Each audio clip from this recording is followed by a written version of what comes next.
பேர் ஆனந்தராஜ். நான் எண்ணூர்லேருந்து வரேன். நான் அன்பரின் பாதத்தில் 100வது மாதத்தில் ஃபஸ்ட்டு வந்து நான் தான் வந்தேன். இப்போ கிட்டத்தட்ட ஒரு 3.5 லட்சம் 4 லட்சம் கடனில் அடிபட்டு இருந்தேன். ஆனால் கடவுள்கிட்ட வந்து அன்பரின் 100வது பாதத்தில் வந்து வேண்டி முடித்து நான் போனேன். கடவுள் கிருபையால் நான் ஒர்க் பண்ணுற ஹாஸ்பிட்டலில் இருக்கிற ஒருத்தர் மூலியமாக எனக்கு 3.5 லட்சம் ரூபாய் செக்கை கொடுத்து உன் கடனை ஒளிடா, நீ சந்தோஷமாக இருறா அப்படின்னு சொல்லி என்னை வழி அனுப்பிச்சு வச்சாரு. கர்த்தருக்கு ஸ்தோத்திரம். கர்த்தருக்கு ஸ்தோத்திரம். நாங்கள் மாதவரத்துலேருந்து வரோம். என் பேர் இன்பம். என் குழந்தைக்கு மூளையில் கட்டி இருந்தது. நாங்கள் 1 மாதமாக ஜிஎஸ் ஹாஸ்பிட்டலில் இருந்தோம். என் குழந்தைய டாக்டருங்கெல்லாம் கை விட்டுட்டாங்க. ஜிஎஸ் ஹாஸ்பிட்டல்லேருந்து நீங்கள் வீட்டுக்கு கூட்டிகிட்டு போயிடுங்கன்னு சொல்லிட்டாங்க.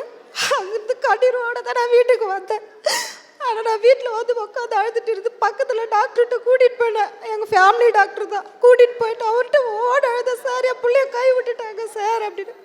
பயப்படாதம்மா, கர்த்தரை நம்புறேன், நீ உன்னை கர்த்தரை காப்பாற்றுவார். குழந்தைக்கு ஊசி போடுறதுக்கு வெளியில் வந்து நின்ன போது இங்கே ஜபத்துக்கு வர்றவங்க ஒரு அக்கா அவங்க இந்த அட்ரஸ் கொடுத்தாங்க. இந்த மாதிரி ஸ்டீஃபன் ஐயா வந்து ப்ரேயர் பண்ணுறாரு, நீ அங்கே கூட்டிகிட்டு போ, கர்த்தர் கண்டிப்பாக உன் பிள்ளைக்கு விடுதலை கொடுப்பாரு அப்படின்னு. அன்பரின் பாதத்தில் 100வது நாள் அன்னைக்கு நாங்கள் வரும்போது நல்ல சூப்பராக இருந்தது ப்ரேயர். நான் மனம் பாரத்தோடு அழுதுட்டு வந்து நானும் என் கணவரை தான் வந்தோம். வீட்டில் சாப்பிட்றது இல்லை, நாங்கள் சரியாக தூங்குறது இல்லை. மரண பயம் எங்களை பயங்கரமாக சுற்றிடுச்சு.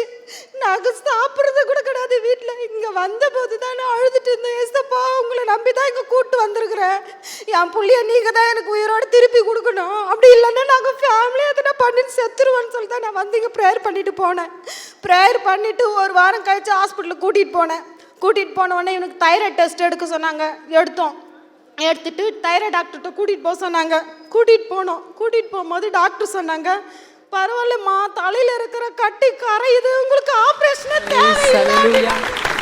எனக்கு அங்கேயும் அவ்வளோ ஒரு சந்தோஷம். ஏசப்பா, என் பிள்ளைய காப்பாற்றி கொடுத்துட்டீங்க ஏசப்பா, எனக்கு ரொம்ப நன்றி ஆண்டவரே.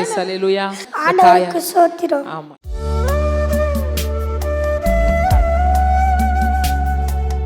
கிறிஸ்துவுக்குள் மிகவும் பிரியமான எனதருமை சகோதர சகோதரிகளே, நம்மை சிருஷ்டித்தவரும் நம்மை உண்டாக்கினவரும் நம்மை ஒருபோதும் மறந்து போகாதவருமாகிய இயேசு கிறிஸ்துவின் முன்னையற்ற நாமத்தினால உங்க எல்லாரையும் வாழ்த்தி ஆசீர்வதிக்கிறேன். அல்லேலூயா. எல்லாரும் சந்தோஷமா இருக்கீங்களா? இந்த நாளிலும் ஆண்டவருடைய பாதப்படியிலே அமர்ந்து என் பிள்ளைகளுக்கு ஆண்டவர் என்ன மங்கள வார்த்தை வைத்திருக்கிறேன், என்ன வார்த்தை சொல்லி என் பிள்ளைகளை ஆசீர்வதிப்பது பரலோக தேவனுடைய திட்டமாக இருக்கிறது. ஜெபத்திலே தரித்திருந்த பொழுது கர்த்தர் நம்மை ஆசீர்வதிக்க ஆண்டவர் கொடுத்த மங்கள வார்த்தையை எல்லாரும் பைபிள் எடுத்து ரெடியாக வைங்க. இப்போ நம்ம வாசிக்க போகிறோம். ஏசாயா தீர்க்கதரிசியின் புஸ்தகம் 29ஆம் அதிகாரம் 14வது வசனம் இப்படியாய் சொல்லுகிறது. வாசிப்போமா? ஆதலால் இதோ நான் அற்புதமும் ஆச்சரியமுமான பிரகாரமாக இந்த ஜனங்களுக்குள்ளே ஒரு அதிசயத்தை செய்வேன். அவர்களுடைய ஞானிகளின் ஞானம் கெட்டு அவர்களுடைய விவேகிகளின் விவேகம் மறைந்து போகும் என்று ஆண்டவர் சொல்லுகிறார். முதலாவது, ஆண்டவர் சுப காரியங்களின் மத்தியில் ஒரு அற்புதம் என்று சொல்லுகிறார். 2வது, ஆண்டவர் சொல்லுகிறார், உங்க குடும்பத்தில் வியாதியின் மத்தியில் ஒரு அற்புதம் நடக்க போகுது. உங்க குடும்பத்தில் யாருக்கு தீராத வியாதி இருந்தால், எவ்வளோ மருந்து சாப்பிட்டும் குணமாகலை, கடைசி வரைக்கும் இந்த மாத்திரையை சாப்பிடணும், இந்த மாத்திரையை முடிஞ்சா சாப்பிடாம இருமா, ஏன்னா இதை சாப்பிட்டீன்னா உனக்கு கிட்னி ஃபெயிலியர் ஆகிடும் என்றெல்லாம் சொல்லி ரொம்ப ஹார்ட் மெடிசன்ஸ், நிறைய சைடு எஃபெக்ட் உள்ள மெடிசன்ஸ் எல்லாம் சாப்பிட்டு சோர்ந்து போய் வந்திருக்கிற உங்களை பார்த்து ஆண்டவர் ஆறுதலான ஒரு வார்த்தையை சொல்லுகிறார். உன் வியாதியின் மத்தியில் ஒரு அற்புதம். முதலாவது சுப காரியங்களின் மத்தியில் அற்புதம், இப்பொழுது வியாதியின் மத்தியில் அற்புதம். வாசிக்கலாம். யோவான் எழுதின சுவிசேஷம் 4ஆம் அதிகாரம் 47, 48 ஆகிய வசனங்கள் இப்படியாய் சொல்லுகிறது. வாசிப்போம். இயேசு யூதேயாவிலிருந்து கலிலேயாவுக்கு வந்தார் என்று அந்த மனுஷன் கேள்விப்பட்ட போது அவரிடத்தில் போய் தன் மகன் மரண அவஸ்தையாய் இருந்தபடியினாலே அவனை குணமாக்கும்படிக்கு வர வேண்டும் என்று அவரை வேண்டிக் கொண்டான். அப்பொழுது இயேசு அவனை நோக்கி நீங்கள் அடையாளங்களையும் அற்புதங்களையும் காணாவிட்டால் விசுவாசிக்க மாட்டீர்கள் என்றார். இந்த ராஜாவின் மனுஷன் ஒருவன் அப்படின்னாச்சுன்னா ஒரு ராஜகுலத்தில் உள்ள ஒரு பெரிய ராஜகுமாரன் ராஜாவனுடைய ஒரு மகன் வியாதிப்பட்டு மரண அவஸ்தையா இருக்கிறான். சாதாரண குடும்பத்தில் அல்ல, ஒரு ராஜாவின் மனுஷன் என்று அவனுக்கு பெயர் கொடுக்கப்பட்டிருக்கிறார். அவன் வீட்டில் அவனுடைய சொந்த பிள்ளை வியாதிப்பட்டு மரண படுக்கையில் கிடக்கிறான். நம்ம பாஷையில் சொன்னா டெத் பெட்டில் கிடக்கிறான் அப்படின்னு சொல்லுவாங்க. ஸோ டெத் பெட்டில் அவன் கிடக்கிறான். இந்த சிச்சுவேஷனில் அவன் எவ்வளோ முயற்சி எடுத்திருப்பான் யோசித்து பாருங்க. ஏன்னா அவன்கிட்ட பணம் தாராளமாக இருக்கிறது, இன்ஃப்ளூயன்ஸ் இருக்கிறது, எல்லாம் இருக்கிறது. ஆனாலும் அவனுடைய இன்ஃப்ளூயன்ஸோ பணமோ அவனுடைய பிள்ளையை காப்பாற்ற முடியாத நிலைமையில மருத்துவர்கள் எல்லாம் இதுக்கு மேலே அவன் பிழைக்க மாட்டான், அவனுக்கு எல்லா ட்ரீட்மெண்ட்டும் கொடுத்தாச்சு, இதுக்கு மேலே பிழைக்கிறதுக்கு வாய்ப்பே இல்லைன்னு சொன்ன பொழுது கடைசியாக ஆண்டவரை நம்பி அவன் வருகிறான். பொதுவாக சொல்லுவாங்க வழியே இல்லைன்னுவாங்க. ஆனால் ஆண்டவர் என்ன சொல்கிறார்? நானே வழி என்று சொல்லுகிறார். இன்னைக்கு எந்த காரியத்தில் உனக்கு வழியே இல்லைன்னு வந்திருக்கிறியோ அந்த காரியத்தில் நானே உனக்கு வழி என்று ஆண்டவர் சொல்லுகிறார். நான் எப்பவும் சொல்லுவேன், முன்னால் போனால் வாசல் அடைச்சிருக்கோம், பின்னால் பார்த்தா வாசல் அடைச்சிருக்கோம், இந்த பக்கம் திரும்பினாலும் வாசல் அடைச்சிருக்கோம், இந்த பக்கம் திரும்பினாலும் வாசல் அடைச்சிருக்கோம். எங்கே தான் போகிறதுன்னு தெரியல, 4 பக்கமும் வாசல் அடைச்சிருக்குன்னா வானத்தின் வாசல் என்று ஒன்று இருக்கிறது. அப்படியே கண்களை ஏறெடுத்து பார்த்தீங்கன்னா வானத்தின் வாசல் உனக்காக திறந்திருக்கும். அதுதான் நானே வாசல் என்று சொன்னவன்.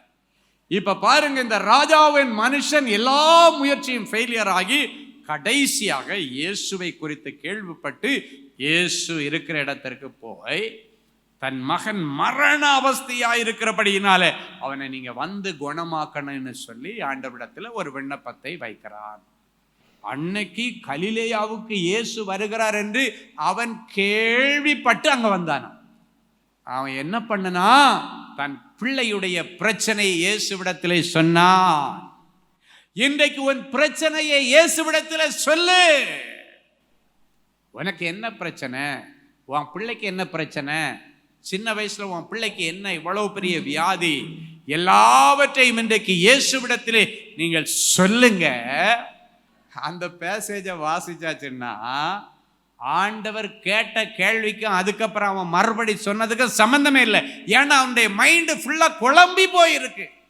இயேசு சொல்றாரு, நீ அற்புத அடையாளங்களை எல்லாம் பார்த்தா தான்ப்பா நீங்க விசுவாசிப்பீங்க அப்படின்னு. உடனே இல்லை ஆண்டவரே, என்னால எனக்கு நிலைமை அப்படின்னு அவன் சொல்லலை.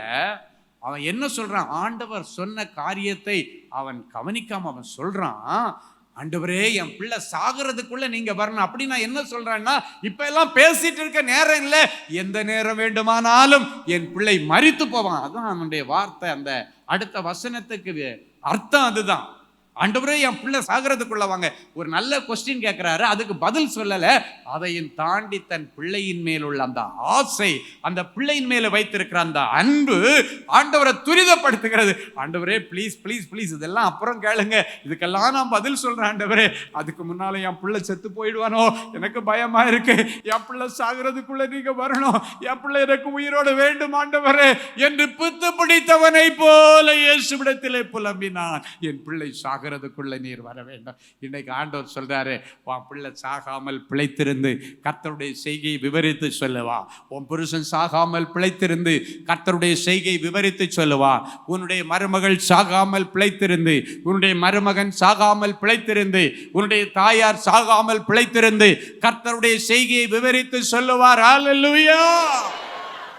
அதுக்கப்புறம் ஆண்டவர் பார்த்தார் இவனுடைய துரிதத்தை பார்த்து, அடுத்து ஆண்டவர் சொல்றாரு, யோவான் 4ஆம் அதிகாரம் 50வது வசனம் சொல்லுகிறது, இயேசு அவனை நோக்கி, நீ போகலாம், உன் குமாரன் பிழைத்திருக்கிறான். அல்லேலூயா. இன்னைக்கு ஆண்டவர் உங்களை பார்த்து சொல்றாரு, நோயோடு கூடிய உங்க அம்மாவை நீங்க வீட்டில் விட்டுட்டு வந்திருக்கலாம். நோய் நிறந்த அப்பாவுக்கு யாரு டேப்லெட் கொடுக்கறது தெரியலையேன்னு விட்டுட்டு வந்திருக்கலாம். இயேசுவை நம்பி நீங்க விட்டுட்டு வந்திருக்கலாம். பிள்ளையை விட்டுருக்கலாம், அம்மாவை விட்டுருக்கலாம், அப்பாவை விட்டுருக்கலாம், இல்லைன்னா நான் வயதான தாத்தா பாட்டியை விட்டுட்டு வந்திருக்கலாம். ஆனால் இயேசு சொல்லுகிறார், அன்றைக்கு அந்த தகப்பன் தன் பிள்ளையை வீட்டில் விட்டுட்டு தான் வந்தான், ஆனா இயேசுவிடத்திலே வந்தான். இன்றைக்கு உன்னுடைய வீட்டிலே யார் வியாதியா இருந்தாலும் அவர்களை வீட்டிலே விட்டு அவர்களுக்கு அற்புத அடையாளங்களை செய்கிற என் இயேசுவை தேடி வந்திருக்கிறாய். இன்றைக்கு இயேசு சொல்லுகிறார், நீ போகலாம், உன் தகப்பன் பிழைத்திருப்பான், உன் பிள்ளை பிழைத்திருப்பான், உன்னுடைய புருஷன் பிழைத்திருப்பான். அவன் அந்த வார்த்தையை நம்பி போனான். இதுதான் ரொம்ப முக்கியம். நீங்க இந்த வார்த்தையை நம்பி போனீங்கன்னா நீங்க போற உடனடியாக ஒரு நல்ல செய்தியை கேட்க போறீங்க. ஹல்லேலூயா. வார்த்தையை நம்பி போங்க. ஆமென். ஆமா, ஆண்டவரை நம்பினவங்களை ஆண்டவர் ஒரு நாளும் வெட்கப்படுத்துவதில்லை. ஹல்லேலூயா. ஒரு முறை அன்பரின் பாதத்தில் மீட்டிங்ல ஒரு தாயார் தன்னுடைய மகனை அழைத்து கொண்டு வந்து சாட்சி, அந்த பையனுக்கு இருக்கும் ஒரு 8-10 வயசு இருக்கும், அவனை கூட்டிட்டு வந்து அவங்க சாட்சி சொன்னாங்க. அதை கேட்கும் பொழுது, அந்த சாட்சியை கேட்கும் பொழுதே அங்கிருந்த எல்லா ஆயிரக்கணக்கான ஜனங்களும் அழுதார்கள். நான் சொன்னேன் இல்லை, ஞானிகளின் ஞானம் கெட்டு விவேகிகளின் விவேகம் மறைந்து போகிற அளவிலே ஆச்சரியமும் அதிசயமான ஒரு காரியத்தை உங்களுக்கு செய்வேன் என்று சொன்ன ஆண்டவருடைய ஒரு ஆச்சரியமான ஒரு அதிசயத்தை அன்றைக்கு சாட்சியாக சொன்னாங்க. என்ன சொன்னாங்கன்னா, அந்த பையனுக்கு 10 வயசு பையனுக்கு பிரெயின் டியூமர், பிரெயினுக்குள்ளால பெரிய கட்டி வந்து இந்த மண்டை ஓடையே தாண்டி அது தள்ளிக்கிட்டு அவனுடைய முகம் எல்லாம் அப்படி வீங்கி போய் சாதாரண பிள்ளைகளுடைய மண்டை மாதிரி இருக்காது, தலை மாதிரி இருக்காது. அப்படின்னாச்சுன்னா சில பகுதிகளில் ஓடு இருக்கும், சில இடங்களில் கொஞ்சம் நைஸாக இருக்கும். அந்த இடத்துல எல்லாம் அந்த கட்டி ப்ரெஷர் பண்ணி அந்த முகம் அந்த தலையினுடைய ஷேப்பே மாறி போயிருந்ததா. டாக்டர் இடத்துல கொண்டு போய் ஜிஹெச்சில் சென்னையில் அரசாங்க ஆஸ்பத்திரியில் டாக்டர்ஸ் நல்லா முயற்சி எடுத்திருக்கிறாங்க.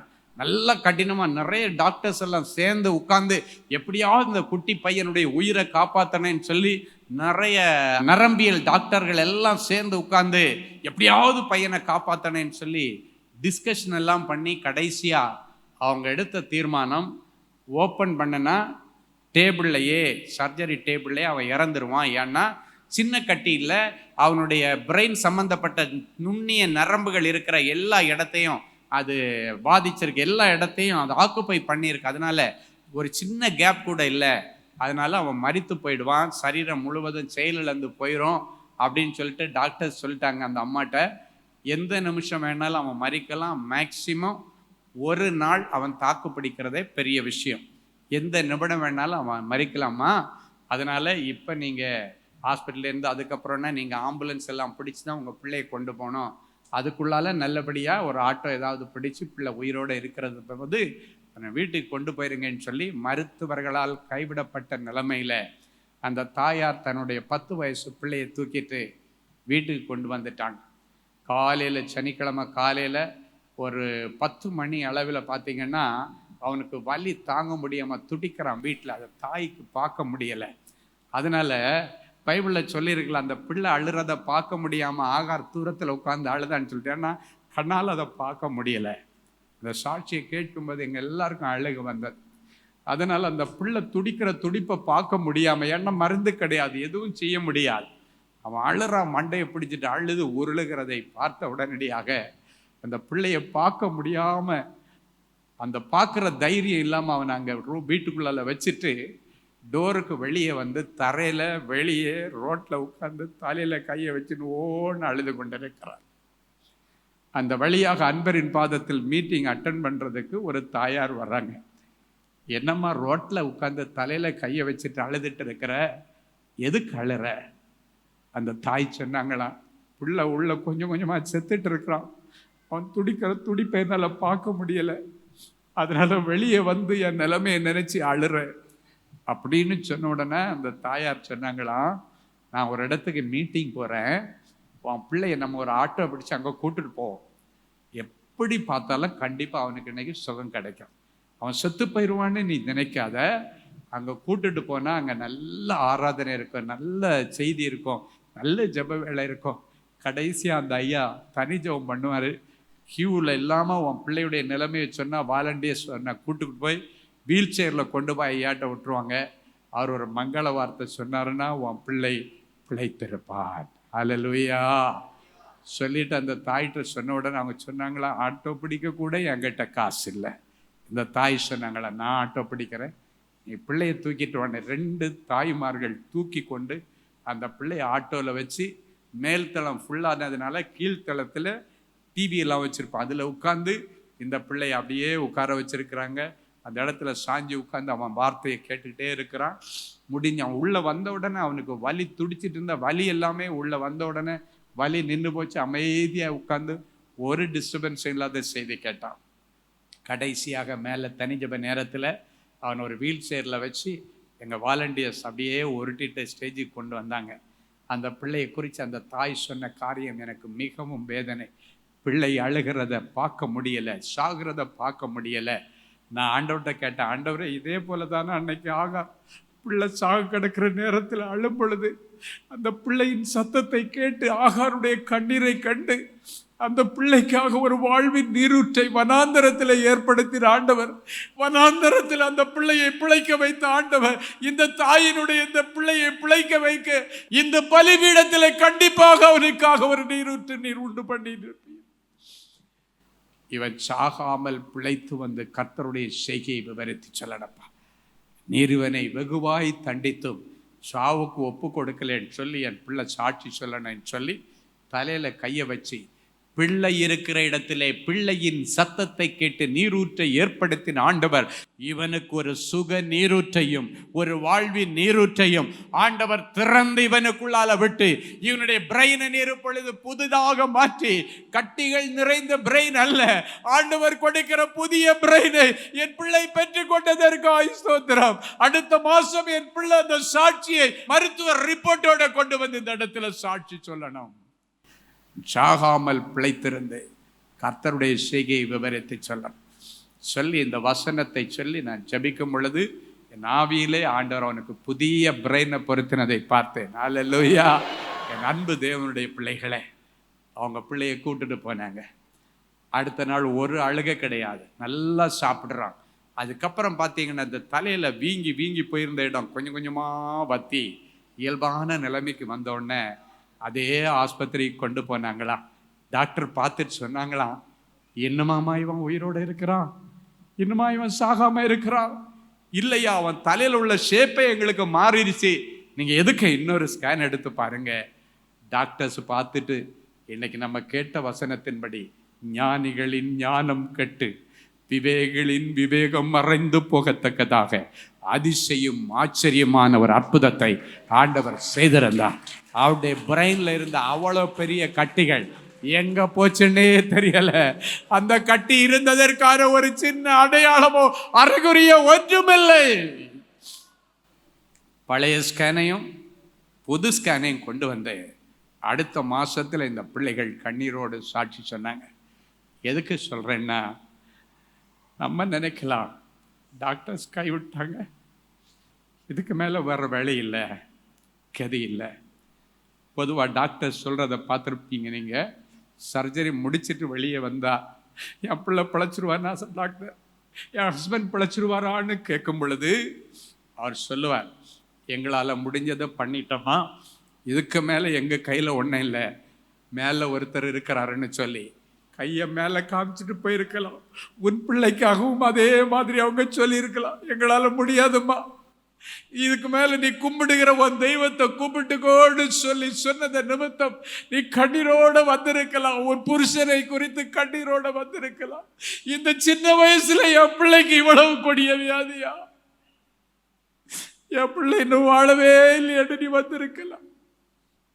உனக்கு கொஞ்சம் பலன் இருந்தோம், என் நாமத்தை மறதலியாமல் நான் கூப்பிட்ட அழைப்பை கேட்டு என்ன நம்பி வந்திருக்கிறபடியினாலே இதோ உன் பிள்ளையின் ஆயுஷின் வருஷங்களை நான் விருத்தியாக்குவேன். உன் புருஷனுடைய ஆயுசின் வருஷங்களை விருத்தியாக்குவேன். உன் ஆயுசின் வருஷங்களை விருத்தியாக்குவேன். நீங்கள் கேட்டது போல ஞானிகளின் ஞானம் கெட்டு விவேகிகளின் விவேகம் மறைந்து போகத்தக்கதாக அதிசயமும் ஆச்சரியமுமான ஒரு அற்புதத்தை உங்கள் நடுவிலே செய்வேன். நெஞ்சில கையை வச்சு சொல்லுங்க, எங்கள் நடுவிலே ஆண்டவர் செய்வார். அப்படியே எல்லாரும் ஒரு நிமிடம் எழும்பி நின்று தேவ சமூகத்தை நோக்கி, நானே வழியும் சத்தியமும் ஜீவனுமாய் இருக்கிறேன் என்று சொன்ன தேவனே, உங்களை விட்டா எனக்கு வேற வழி இல்லைன்னு சொன்ன என் பிள்ளைகள் ஒரு விஷயம் இருக்க நோக்கி பாருங்க. உங்களை மட்டும்தான் என் பிள்ளைங்க நம்பி வந்திருக்கிறாங்க.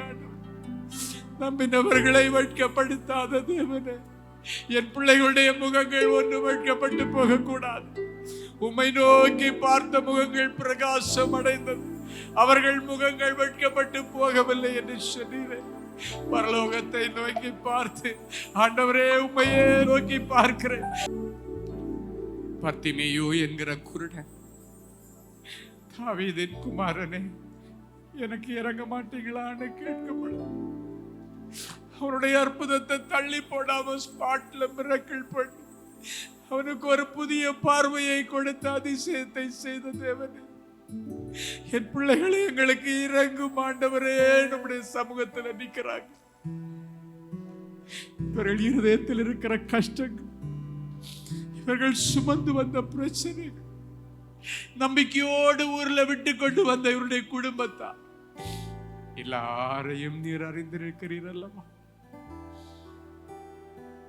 இவர்கள் நினைத்ததற்கும் வேண்டினதற்கும் செபித்ததற்கும் மிகவும் அதிகமாய் செய்கிற ஆண்டவர், இவர்கள் வாழ்க்கையில் இருக்கிற தடைப்பட்டிருக்கிற சுப நிகழ்வுகளை இன்றைக்கே நிறைவேற்றும்படி என் பிள்ளைகளுக்கு முன் சென்று வழிகளை ஆயத்தம்.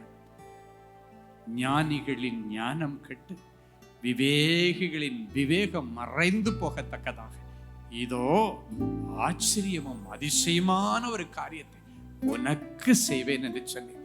யாருக்கெல்லாம் வேண்டும் என்று என் பிள்ளைகள் வந்திருக்கிறார்கள் அவர்களுக்கு நீர் செய்து விட்டீர். உமக்கு நன்றி.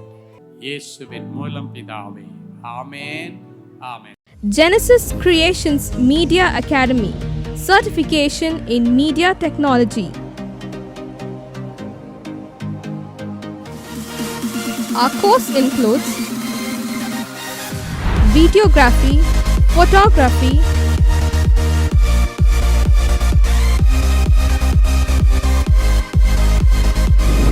live video mixing,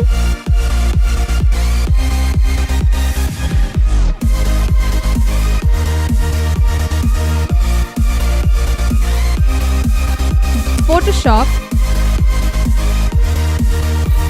live sound mixing,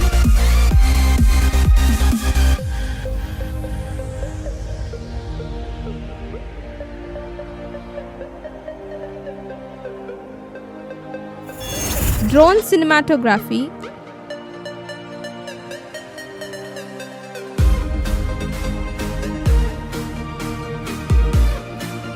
and video editing.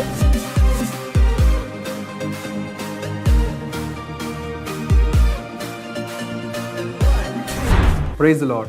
I welcome you all on behalf of Genesis Creations Media Academy. இந்த கோர்ஸ் நாங்கள் ஸ்டார்ட் பண்ணதுக்கான மெயின் ரீசன்ஸ் பார்த்தீங்கன்னா 3 பெனிஃபிட்ஸ் இருக்குங்க.